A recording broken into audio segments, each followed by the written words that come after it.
Hello दोस्तों, आज हम समझने वाले हैं ओम के नियम के बारे में कि ओम का नियम होता क्या है और इसे प्रूफ कैसे करते हैं। ओम का नियम बहुत पहले एक वैज्ञानिक थे जीएस ओम, जिन्होंने ओम का नियम दिया था।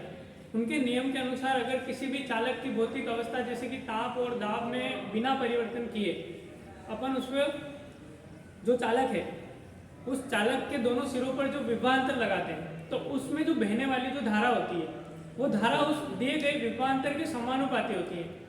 जैसा कि हमें पता है वोल्टेज को अपन V से दर्शाते हैं और एम्पियर को, करंट को, धारा को I से दर्शाया जाता है, तो वही V समानुपाती I।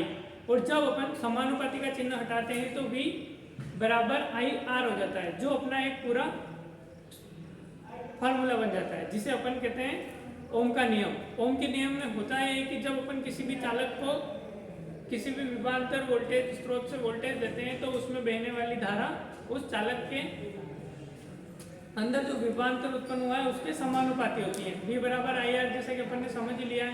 इसे प्रूफ करने के लिए अपन एक वेरिएबल प्रतिरोध जिसे अपन ऑटो ट्रांसफार्मर का यूज कर सकते हैं या किसी भी वेरिएबल प्रतिरोध जैसे कि परिवर्तित होने वाले प्रतिरोध का यूज कर सकते हैं। उसके बाद एक वोल्ट मीटर, एक एम्पियर मीटर और एक अपने पास प्रतिरोध होना चाहिए। जैसे कि अपन एक शुद्ध प्रतिरोध लें तो एक बल्ब को भी प्रतिरोध के रूप में यूज कर सकते हैं, या फिर कोई भी लोड हो गया तो जैसे ही अपन वोल्टेज को कम या ज़्यादा करेंगे सारे सर्किट का एम्पियर मतलब कि धारा कम ज़्यादा होगी और जो अपना लोड है उसकी स्पीड में, या फिर अपन ने बल्ब लगा रखा है तो उस बल्ब की रोशनी भी कम ज़्यादा होगी। जैसे कि शुरू अपन सप्लाई लेते हैं, सबसे पहले एक ऑटो ट्रांसफार्मर जो अपने पास अवेलेबल है उसे लगाते हैं, वोल्ट मीटर, एम्पियर मीटर के सारे कनेक्शन करते हैं, फिर एक बल्ब को या एक मोटर को जिसकी स्पीड को अपन कम ज़्यादा करेंगे तो अपने को पता लग जाएगा कि कितने वोल्ट पे मोटर की स्पीड कम ज़्यादा होती है। घर में लगा हुआ सीलिंग फैन या फिर पंखा भी इसी सिद्धांत पे काम करता है। जैसे ही अपन रेगुलेटर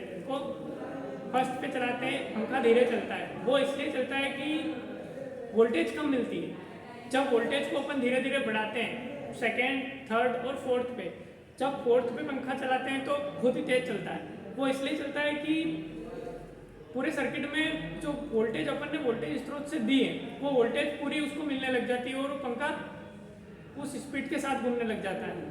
हमारे जीवन में बहुत सारी जगह पे ओम का नियम का उपयोग हो रहा है। मोटर की स्पीड कम ज़्यादा करने से लेके बल्ब की रोशनी को कम ज़्यादा करने तक, यहाँ तक कि किसी भी सर्किट में वोल्टेज को कम ज़्यादा करते हैं तो करंट भी कम ज़्यादा होता है।